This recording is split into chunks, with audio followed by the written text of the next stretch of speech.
gentlemen, and everybody of Comic-Con, please welcome to the stage our first guest, Seth Gilliam! Hello, everyone. You can choose wherever you like. There's so many. I'll go with the wingback. Go in the corner. Welcome, Seth. Hello, hello. Hello, hello. How are you feeling? I'm feeling pretty good. Just got into Brussels? Yes, yesterday. Oh, nice. How was the flight? The flight was nice and smooth. I slept mostly. Oh, and then kind of struggled to sleep last night and kept waking up not knowing where I was. I'm sorry about that. Just yelling on the door. Seth, don't go to sleep. It's Comic-Con this weekend. We do that. Yeah. Is this your first time in Brussels? It is my first time in Brussels, yes. Oh, no, first time in Belgium. Yes. Oh. Have you had the chips yet? I have not had the chips. Oh, yeah, that's very exciting. Yeah? Yeah, get yourself some of them. I had a waffle yesterday, which was very good. Oh, yeah. You can't... Are we a fan of the waffles? We got like, this audience is so Belgian because they're just like, yeah, we'll just raise our hands. Yes, we like waffles. We like the waffles. Yeah. Obviously. I went in a clothes shop yesterday and it genuinely, they were piping in the smell of waffles, so I assume they're everywhere. Thank you for coming this way. Are you a regular conner? I don't know if that's the term. Con man? I've been to a few, and I've been accused of being so. Is it because, obviously you, it's still fairly a new thing, like this idea of the modern convention and stuff like that. Yes, it is. Because you've been in shows like The Wire before Walking Dead, but there wasn't really this culture anymore. No, I'm not sure. I was unaware of the whole con world until about 4 years ago. Oh, really? Yeah. Have you got quite used to it now, or do you still find it kind of like, oh wow? I still am amazed by the energy that people have for conventions. Yeah. Yeah, it's incredible, isn't it? I've thought I would want to cosplay. But then people want to take pictures with me as myself. But I'm always like envious of people who are in costumes. It's like, I would love to walk around Han Solo for a day. You could win. You could go enter the cosplay contest as yourself. As myself. Do a Charlie Chaplin. You could do your missing is the eye. You could get your Starship Trooper costume back.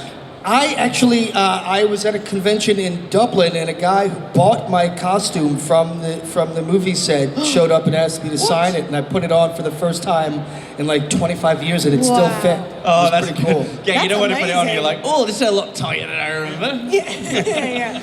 That's amazing. I didn't know people could just buy. Yeah, I guess Sony Pictures had a big thing where they were selling off lots of different costume pieces and set pieces from Starship Troopers, and this guy bought like most of them. It's like the outside layers though, right? Not like your underwear or anything. No. Thankfully, it wasn't my underwear. I Everything usually was don't armored. wear underwear under my costumes. Not sure I want to buy them now.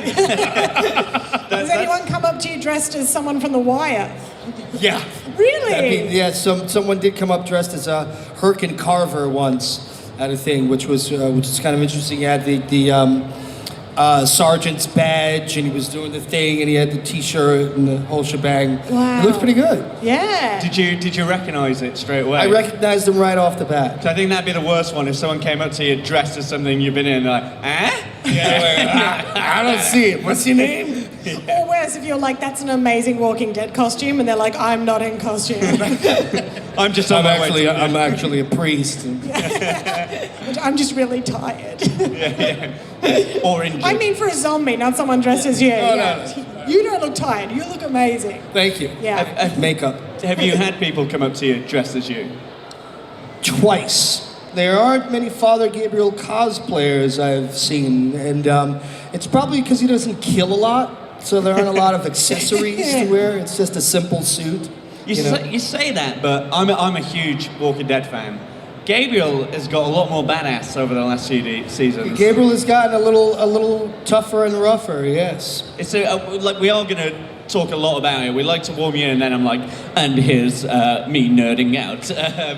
But yeah, I mean, like, I'm fascinated with Gabriel because you've had one of the biggest arcs in terms of character. Yes. When they find Gabriel, because obviously you come into an established season. Yes. And you're almost like an antagonist at first, given your sort of worldview.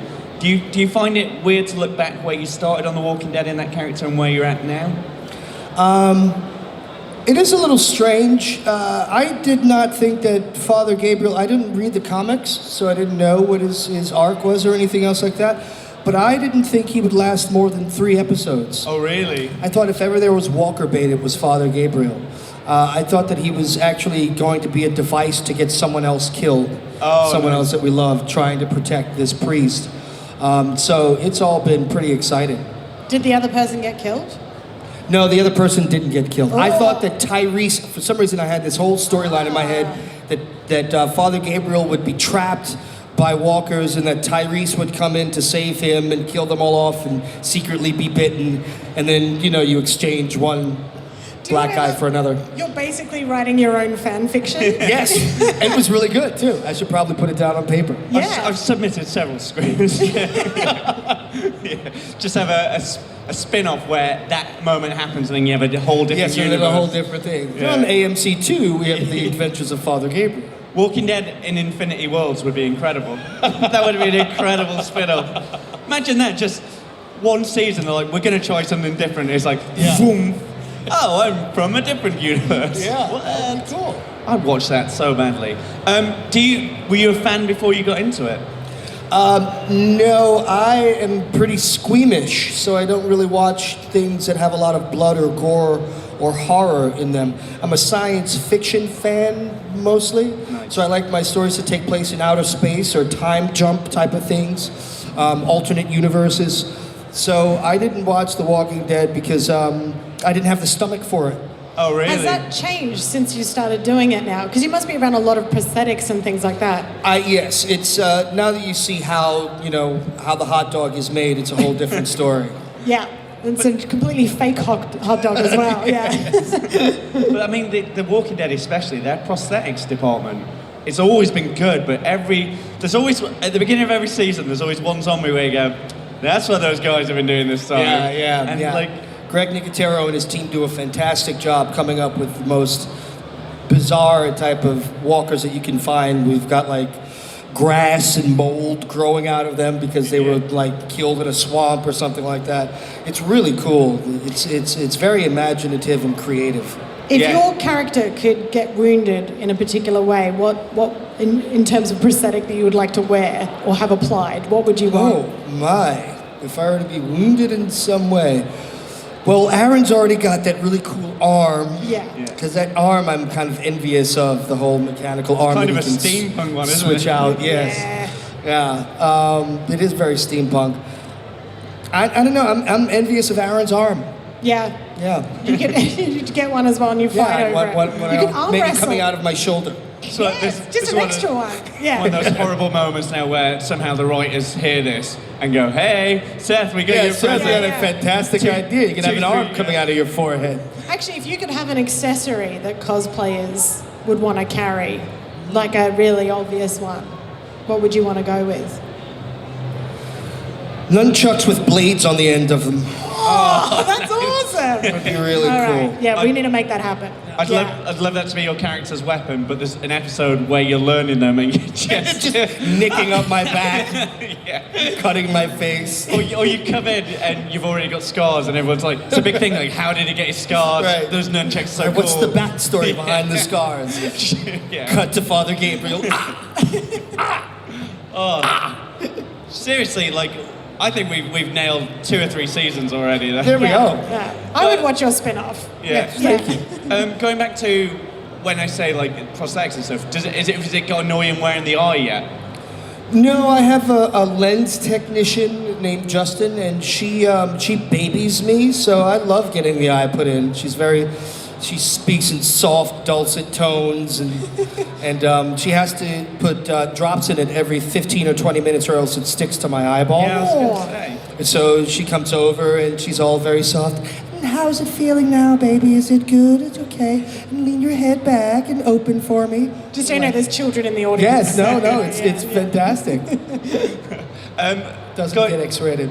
Like with the universe expanding and stuff like that, are you quite excited to see? Because we've just sort of gone into a new era of Walking Dead. Yes. Where it feels like it's very much evolved in the last 2 years. It's always evolving, but they've got this expanded sort of universe coming. Yes. Is it quite exciting to be on the inside of that, or do they not tell you anything about it? Don't know what's going on with the new universe. Oh, really? No, they play it all very close to the vest. I guess if you're not a part of that show, then you're not on the inside, no. Are they one of those script departments that send you your lines written on a child's foot or something, and at the end you have to destroy the child?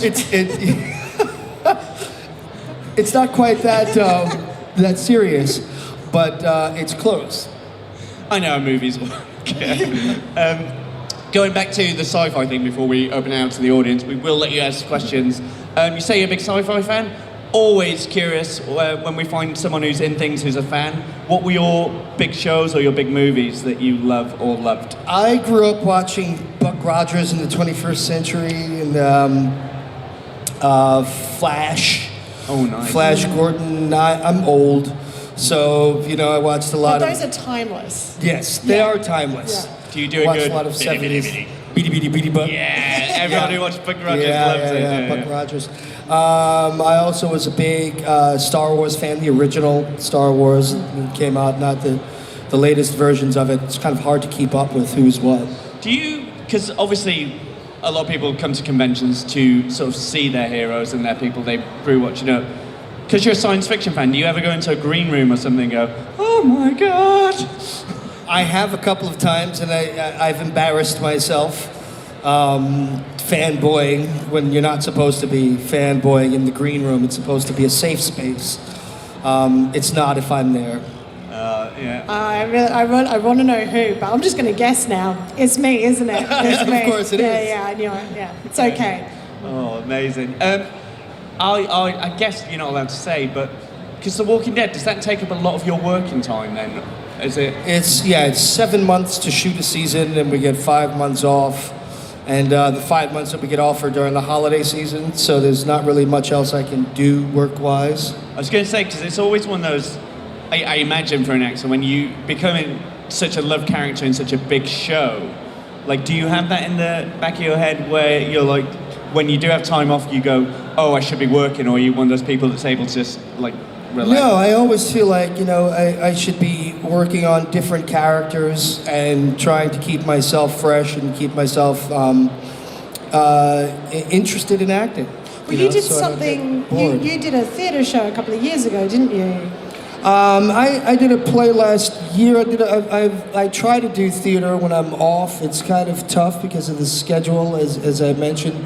But I've done a few shows. Yeah. Yeah. Do you have a preference between TV acting and stage acting, or is it all just part of the? No, I prefer stage acting. I prefer the relationship that you have with the audience who comes in, willing to suspend their disbelief and follow whatever story there is. I love the magic of the lights, the stage makeup, the smell of the grease paint.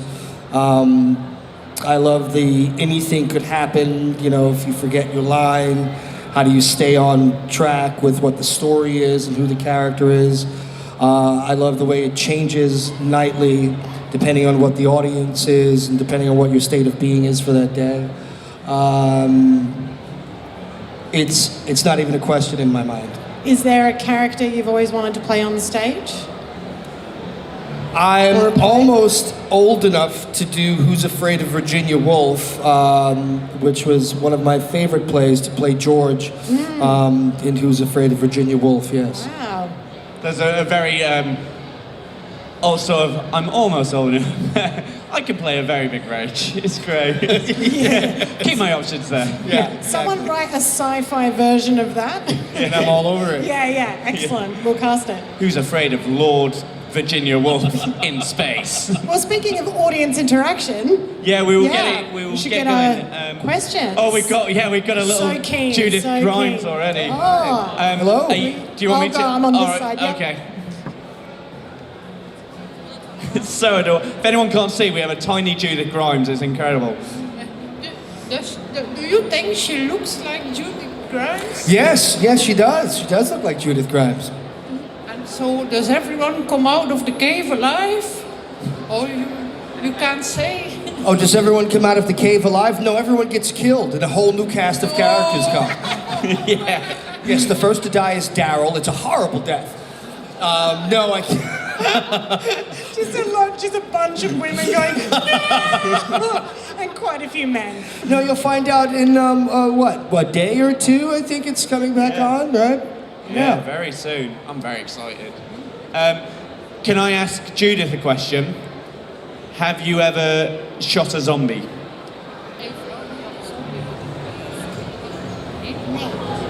No. Yeah, that's what she would say. That's what she would say. If we have any other questions, get your hand up. We have a microphone down front. So please don't be shy. We know you always have questions. We've got one over here, Beck. Oh, next to a Negan. Yeah, I was a huge fan of The Wire. Oh, thank you. And I think you have a few of the most memorable lines, like "War's End." Yeah. Now, one might say that America goes through some kind of political nightmare in the last years. Do you think nightmares will end? Do I think nightmares will what? Do you think nightmares will end? No. Question. No, I don't. I don't think nightmares will end. You're talking about politically? I'm afraid they won't. I think historically we could see that nightmares never end. Yeah, nightmares never end when you go back. Imagine that's how you ended it. And nightmares will never end. Like with Seth Gilliam. And then we just saw you walk straight out the corridor. Thank you, good night.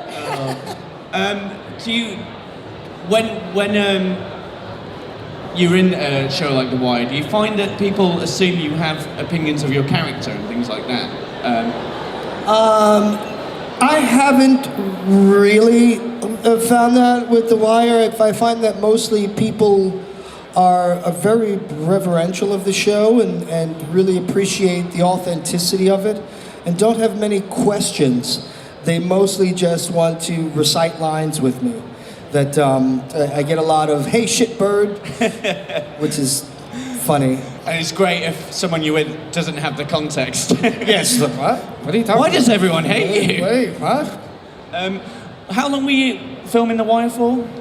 We shot The Wire in 6 years. We did 6 seasons, 5 seasons. Do you find now, looking back at The Wire, because The Wire reinvented, it was in that era of reinventing television, so it's Yes. pre-Netflix, but it's around the box set binge time. Yes. And it's where TV is turning more filmic, and I think The Wire is the one that people look to say that's when it happened.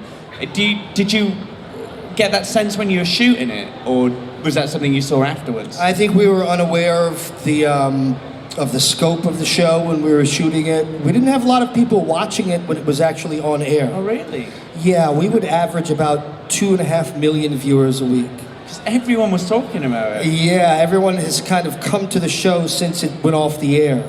And it still stands up. That's the Yeah. amazing thing, because there's some that of that time that have the similar model, but they're very of the time. Where The Wire you can revisit. Yes. And it's- Yeah, The Wire is kind of timeless in that regard. But I think the most viewers that we had were 9 million people watched the episode where, spoiler alert, where Stringer Bell was killed. What? You know? Yes. Sending him off into movie stardom. Idris Elba. That was the most people we had. It was one of those shows where people would videotape it and pass around the VHSs. This was before DVDs.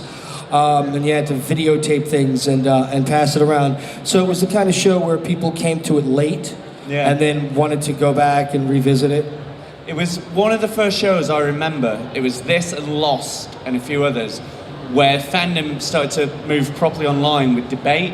So there's like really big forums dedicated to like theories and things like that. Yeah. I've gone to a couple of colleges and spoke where they actually have courses where they teach The Wire and various things about television writing and about research, and because it was so spot on to the way that the different principalities worked. So it's and the impact of what The Wire was about, which is the great experiment of American cities. Yeah. So it's had a profound effect. I mean, I've been to 4 universities where they have set courses on The Wire and spoken to hundreds of students you know, about, well, why did this character do that when this was happening and that was happening? I'm like, I don't know, I memorized lines. I got no idea. Were you aware of that shift? Because obviously The Wire is pre sort of Twitter and sort of, I think like people now are so fluent in TV and film language. Yes. And it does affect how a show's written. In something like The Walking Dead, where people are always theorising, people are always waiting for the big shock, and there's a big discussion always happening after an episode. Do you sort of see any of that, or do you keep away from it? Are you aware of it? No, I kind of keep away from that. It's easier to pretend if you have less awareness of how it's being perceived. Yeah. You know, it's easier to stay in character if you're not reading about all the different things your character looks like and sounds like and what they're really about. Yeah. Because that can kind of seep into you subconsciously, either, you know, overtly or subconsciously into your performance. Yeah, that makes sense. Any other questions down the front or anywhere? We'll get some. Yeah. If you want to come forward to the microphone, we'll get you next as well. Hi, and thank you for coming to Belgium. Well, thank you. I was wondering, in terms of acting, do you have a certain approach that you have to finding your character or getting into a character? I use music a lot. I try to imagine what kind of music my characters would like or listen to. I imagine what foods they eat, what time of day they get up, when they go to sleep. Mundane, everyday things that people kind of do. And then a lot of research. A lot of research depending on the character that I play. Like when I did The Wire, we went on ride-alongs with Baltimore police who were undercover detectives and kind of attached ourselves to the hips of these two cops. When I say we, I mean Dominic Lombardozzi, who played my partner Kirk on the show.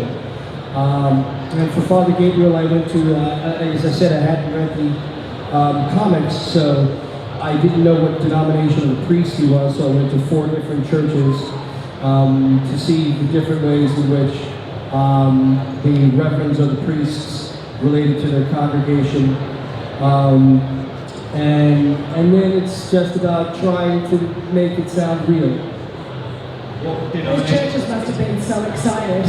Oh, Seth Gilliam's in! Yes, we've got him! And, oh, he's gone to a different church. Oh, no. Yeah, no, I'm not playing a practice priest. I'm sorry, I won't be doing the holy roller stuff. But thank you, yes. We have another question here. What will happen if you know that Rick's still alive? What will happen to Father Gabriel if he knows that Rick is still alive? I think that Father Gabriel would be very excited at the prospect of Rick being alive. I think that Rick had a profound impact on Father Gabriel in terms of what leadership is and what you do when people are following you. And now that he's in a position of leadership, I think he borrows a lot of the tenets that he learned from Rick. So I think he'd be very excited about it. I think he'd be a little heartbroken that Rick didn't come back to him. I think everyone's wondering that moment, aren't they? Yes. Because everyone loves a reunion. Yes. And that one would be... That would be epic. There is a part of me when someone goes off the show, I'm like, oh, I know Rick's alive. Like, because you do all feel like a family now. Yeah, very much so, yeah. It's really nice. Do you have I always wonder this. Do you have a point in the back of your mind that if you do go out and you do get bitten, are you ready to do a zombie? Do you have a type of zombie you'll do? I haven't really thought about that. There's not much variation. I mean, it kind of... That's about as much as you can do. Oh, I've Sounds like me in the morning. Sounds like you in the afternoon, to be fair. I know my zombie. Will your zombie have a limp? He's got bit on the leg, so his leg's dead. And he's got How did I know that you would be dragging your dead leg as a zombie? It's my zombie, you can just tell. Yeah. You can just tell. I want to be one of the fast ones. Oh, really? Yeah. I want to be like, I have like a teddy bear and run around and it's scary. I have terrifying children. I think you're confusing zombies with a rough child. Oh, a child. That's what I think. Yeah. Child. Yeah, very scary as well. I actually, just we start to wind up, I wanted to know if you have a zombie backup plan. Like, what would you do if the apocalypse is happening, the zombies are taking over? Oh, Do boy. you have a safe place you would go to? There are a couple of people I'd like to kill under the guise of them being zombies. Oh yeah, they got bitten. They looked fine to me. So yeah, no, he got bitten. Yeah, I don't know where the bullet hole came from. He got bitten. What stab wounds in his face? I didn't see any stab wounds in his face. I do not have a zombie backup plan. If the world goes to, you know, if it becomes a world of zombies, I'm probably going to be one of the first people gone. Yeah, that's me. I'm just gonna go. Just go. Yeah. I think I'd see them eating someone. Like, what are we doing, guys? Eating someone? Great. I'm in. It'll take you ages before you realise it's actually zombies. Well, you guys aren't very chatty, are you? Just live there. What's going to say? Do you do that on the show as well? Like, because I watch it, and it's one of those shows where you're like, no, don't do that. Don't do that. Do you ever get the script? You're like, why? Every once in a while, I'll get a script and go, you gotta be kidding me. Also, I'm surprised you guys aren't just head to toe in leather. Have you ever tried to bite through a jumper or anything? Like, and those zombies, their teeth will be loose now. I don't know how they do it. I think Negan's got it right. You know, Yeah. get the lever going. Imagine that was next season part of the game. Just Like a squeaking. motorcycle out. Yeah. Wow. Gabe, you really lit the Matrix. Or like a reverend one. Yeah. Latex collar, you know. We're getting into Blade territory. I'm sure if you Google that, there'd be that foundation out there. I'm sure. Never Google that. Yeah. Do we have any other questions before we let us go? Okay. And then we'll wrap up. Hello. Do you have any favorite or memorable moments on the set for The Walking Dead? I think my most memorable moments are probably from my first episode because I hadn't, as I mentioned, I had watched the show, and then when I got cast in it, I decided I was going to watch the pilot, and wound up binge watching the first 4 seasons in Saturday afternoon. And then on Monday morning, I was on set. So I was looking down, and I think they had to cut at one point because I couldn't stop smiling. It was like, but it's cool because there's Rick, and there's Abraham, and they're right there. They're like, yes, and we're rolling. I'm like, no, but it's Rick. Yes, we're rolling. There's a shot somewhere on the cutting floor where you just creep into the back smiling. Just like, Looking directly at camera.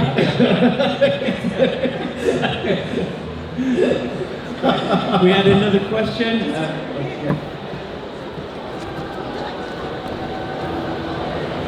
Who is the worst enemy at the show? Is for your character and you as an actor? Is that the saviors or the whisperers? I think the Whisperers are worse because they're like a cult. I think the Saviors had a rule of their rules in an organization that you could kind of understand. Okay, these guys are like the mafia, you know. Whereas the Whisperers, it's kind of hard to understand. Why are you choosing to walk around in masks of the dead? Why are you whispering? Why are you living amongst these ghastly, ghoulish creatures? So I think there's kind of what are these people all about thing that makes them a little more frightening than the Saviors. That makes you believable. Absolutely. They're terrifying. Yeah. It's because I think they tapped into that idea that you can get people to do things en masse. And Yes. It's that real, like, it's that society sort of feeling of without rules and someone's, it's The terrifying. real monsters were us. What? Would you like to see a zombie mafia come in next season? I know he's dead, but his family. I love that. That would be good new, opponents for our Just crew. wake up with a Zombies zombie in head. suits and trilbies. Yeah. That'd be great. Little Tommy guns. That'd be. Give me his brains. Give me his brains. We're gonna make you an offer to come with you. Is it turning me into a zombie? Yes. I think we are going to wind up, are we? Seth, thank you for being our first guest. Sure. Thank you for having me. And I'm going to say our best guest. Yeah. You've been our best guest this entire year. I can believe it. Thank you. Yeah, guys, Seth is here all weekend.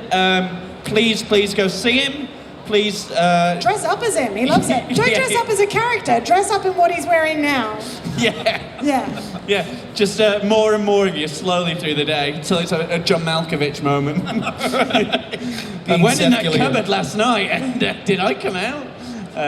Right, Seth, we're going to let you go. Guys, you know what to do. You just, a lot of love.